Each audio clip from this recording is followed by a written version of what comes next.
전 세계의 어떤 정부도 시장을 이긴 정책은 없습니다.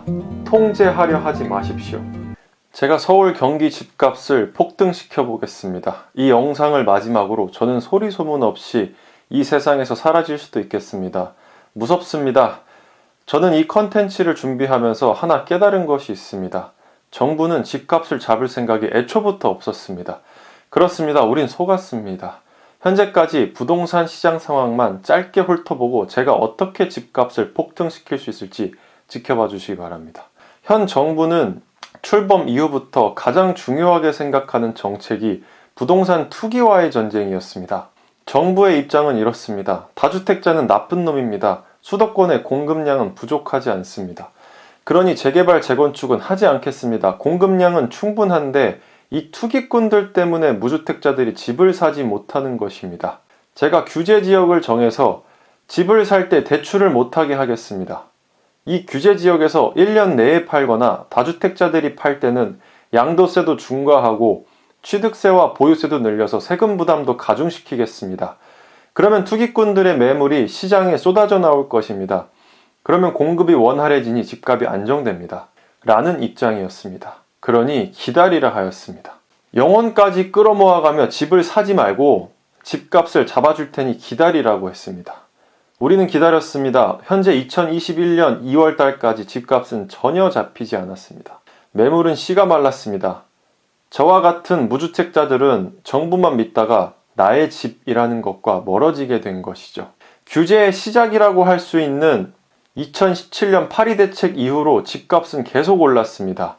현 정부 출범 이후 2017년도부터 2020년도까지 3년간 서울 아파트 값은 평균 52%가 상승했습니다. 평균 52%라는 말은 서울 변두리는 덜 상승했을 테니 핵심 서울 지역은 2배까지도 올랐을 거란 이야기입니다. 단순 계산해 보겠습니다. 서울의 중위권 5억짜리 아파트는 10억을 향해 달렸고 강남권 10억짜리 아파트는 3년 만에 15억이 된 것입니다. 이 강남 아파트 소유주는 3년간 아무것도 안 하고 5억을 번 것이죠. 1년에 1억 7천만 원씩, 한 달에 1,400만 원씩, 일주일에 350만 원씩, 하루에 50만 원씩 이유 없이 벌었습니다. 우연히 문재인 정부를 만나 엄청난 불로소득을 얻게 된 것이죠. 하지만 저는 이 1, 2주택자들이 잘못되었다고 생각하지 않습니다. 이명박 박근혜의 10년의 정권 동안 부동산 시장은 떨어졌거나 잠잠했습니다. 언제 부동산 가격이 떨어질지 모르는 시장에서 용기 내서 집 산 사람들일 겁니다. 집을 가진 사람들을 적대시하는 현 정부에서조차 무섭지만 버틴 사람들일 겁니다. 배 아프지만 어쩔 수 없습니다. 자본주의니까요. 그렇다고 다주택자들이 잘못되었다고도 생각하지 않습니다. 어느 정부건 다주택자들은 존재했습니다. 그런데 지금 정권만큼의 폭등은 없었습니다. 즉 다주택자가 있다는 것 자체의 문제는 아닌 것이죠. 10년 이상 계속되는 저금리 시대에 내 돈으로 내가 부동산 산다는데 폭락해서 망해도 내가 망하겠다는데 어쩌겠습니까? 이 민주주의, 자유시장 경제, 자본주의, 사유재산 시대에 누구를 탓하겠습니까?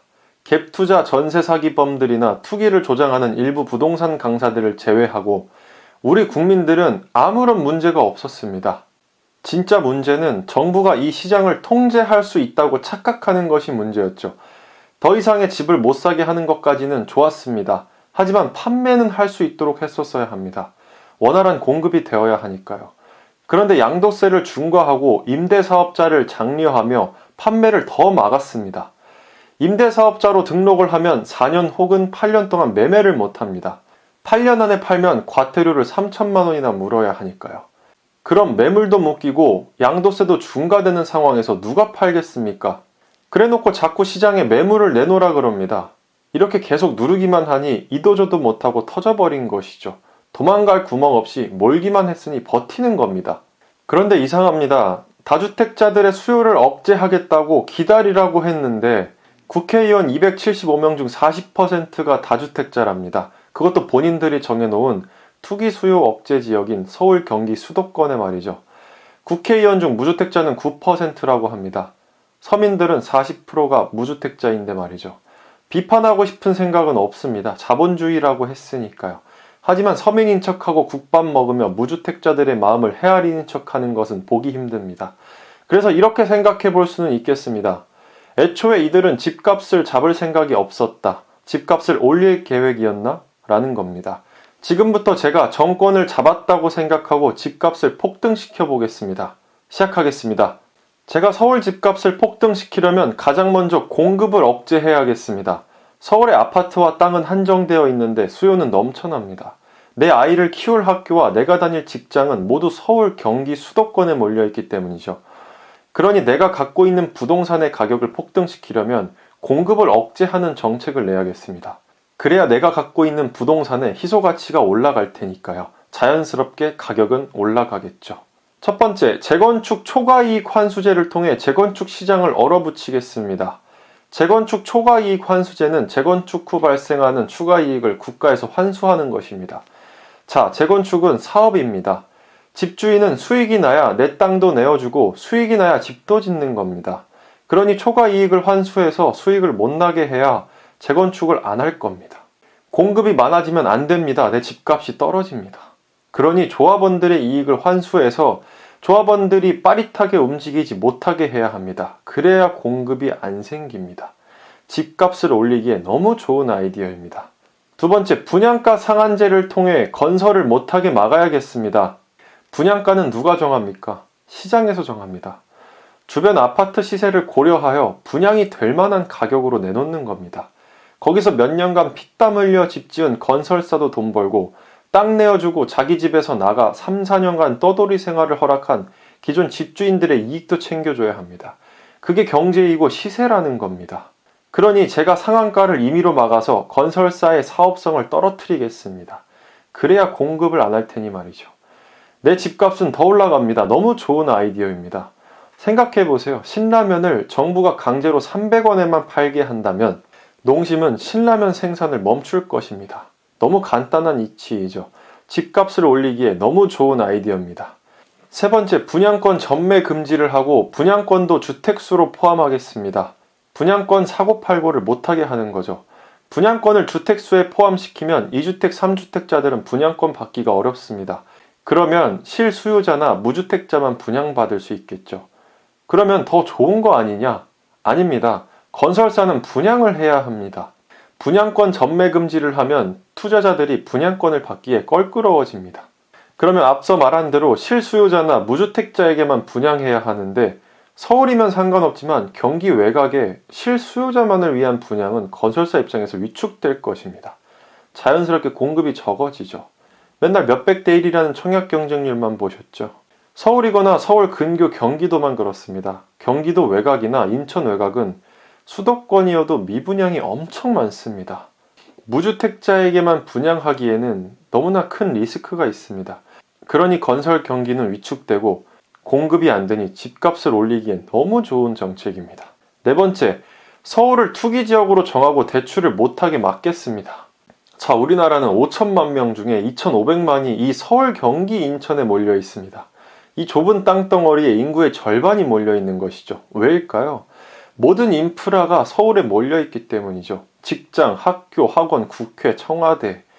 이 말은 혁신적인 지방 분권이 일어나지 않는 이상 수도권 부동산의 수요는 절대로 끊길 수가 없습니다.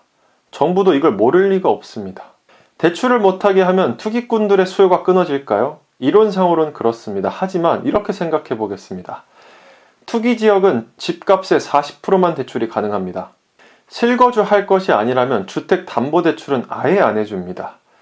그리고 3주택자만 되어도 취득세도 12%까지 내야 하고 보유세도 올라갔고 팔 때는 양도세를 70%까지 내야 합니다. 이렇게 개고생하면서 투기꾼 소리 들어가며 집 갖고 있을 바에 똘똘한 한 채를 사야 하지 않을까요? 자, 그럼 여러분이라면 어디를 살까요? 생각해보세요. 인천도 투기지역이고 강남도 투기지역입니다. 인천을 비하하는 것이 아닙니다.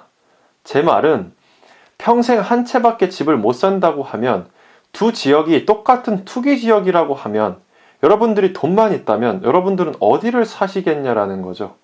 답은 자명합니다. 저는 이걸 알고 있습니다. 그러니 내가 갖고 있는 서울 아파트로 다시 수요가 몰릴 거라는 것을요.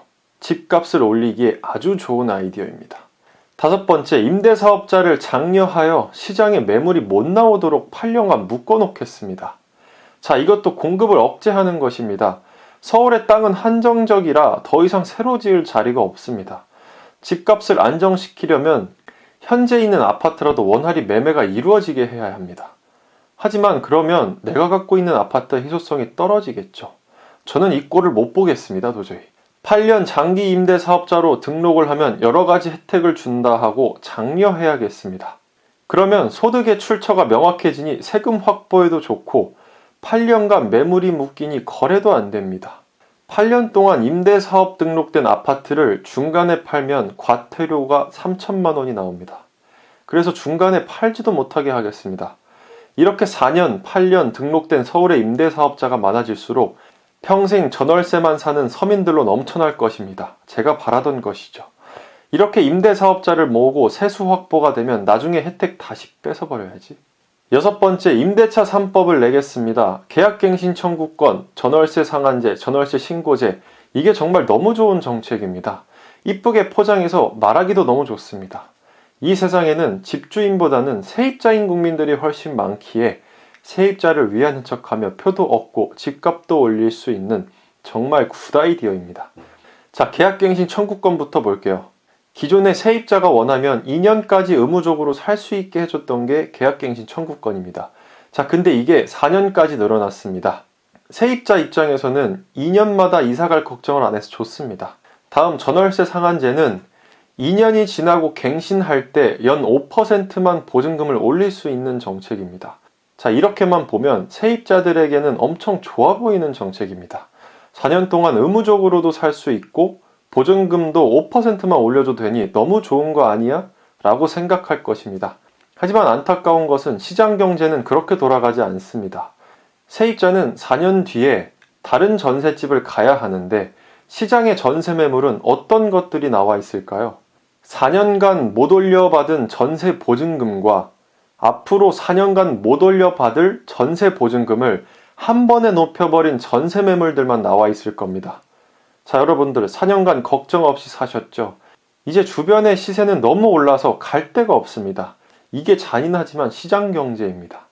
자, 집주인 입장에서 한번 볼까요?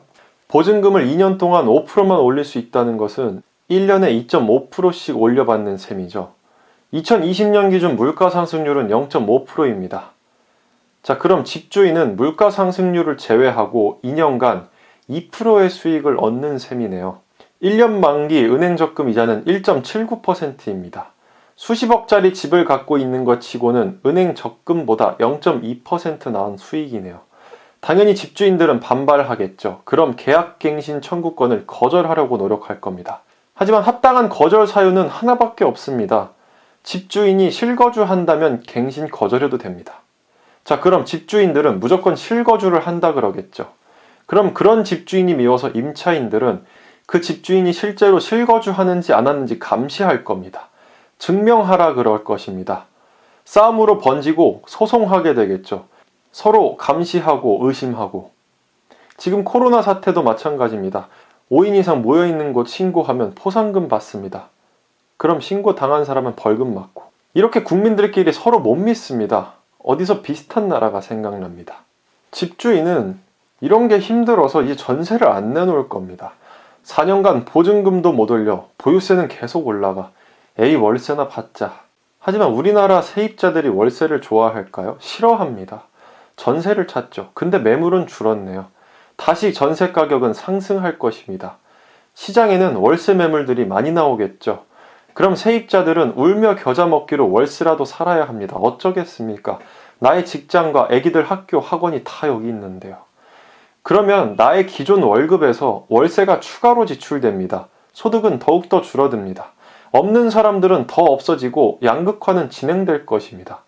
못 사는 사람들이 많아지면 그들은 정부에게 의지할 것입니다. 정부가 바라던 그림이죠.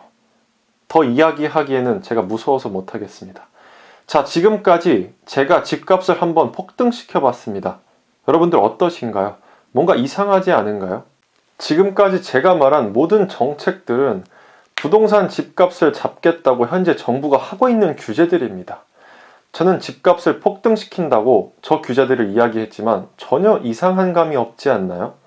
맞습니다. 혹시 그들은 집값을 잡을 생각이 없었던 게 아닐까라고 생각해 봅니다. 아무리 생각해도 집값을 올리는 정책입니다. 저 강 작가는 부동산 투자자로서 임대인이기도 하지만 제 집은 없는 세입자이기도 합니다. 세입자와 집주인의 마음을 누구보다 잘 알고 있습니다. 어느 한쪽으로 치우쳐서 판단하고 싶지도 않고 정치적인 색깔도 없다고 자부합니다. 오로지 이 부동산 정책만 놓고 봤습니다. 2017년부터 꾸준히 지켜봤습니다. 25번 동안 정책을 하면서도 집값을 계속 올리는 것은 정말 무능과 실수일까요? 집값을 내릴 생각이 없는 것은 아닐까요? 더욱더 강력한 권력을 손에 쥐려고 하는 것은 아닐까요? 서민들이 자꾸 집값을 잡아달라고 부탁하게끔 만드는 것이 아닐까요?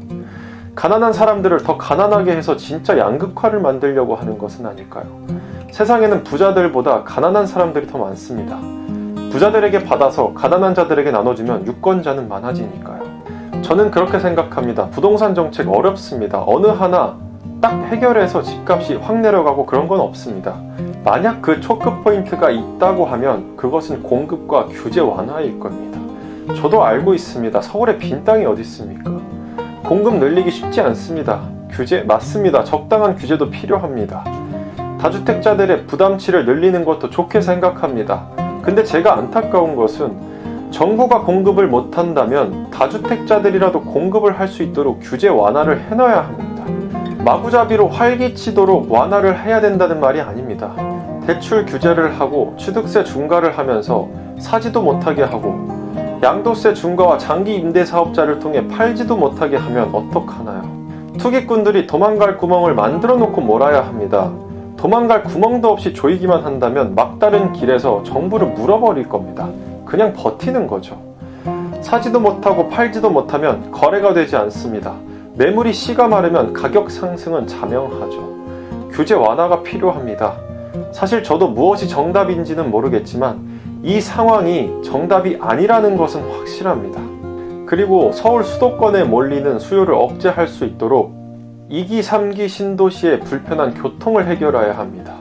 때려 박아서 지어놓으면 뭐합니까? 교통이 불편한데 어차피 직장은 여의도와 강남, 중구에 몰려있는데 3기 신도시 지어놔도 교통을 해결하지 않으면 어떡합니까? 가장 무엇보다 우선으로 교통을 해결해야 합니다. 국민들 돈 퍼준다며 표 얻을 시간에 그들이 살 수 있는 집값을 잡아주는 게 우선이라고 생각합니다. 자영업자들에게 200만원, 300만원 퍼주는 것보다 내 집 마련의 꿈이 사라진다는 게 더 안타까운 일입니다. 아까도 말했지만 당장의 100만원보다 집값이 올라가는 속도가 더 빠릅니다. 저도 젊지만 저보다 더 젊은 청년들이 앞으로 서울의 10억짜리 아파트를 어떻게 사겠습니까?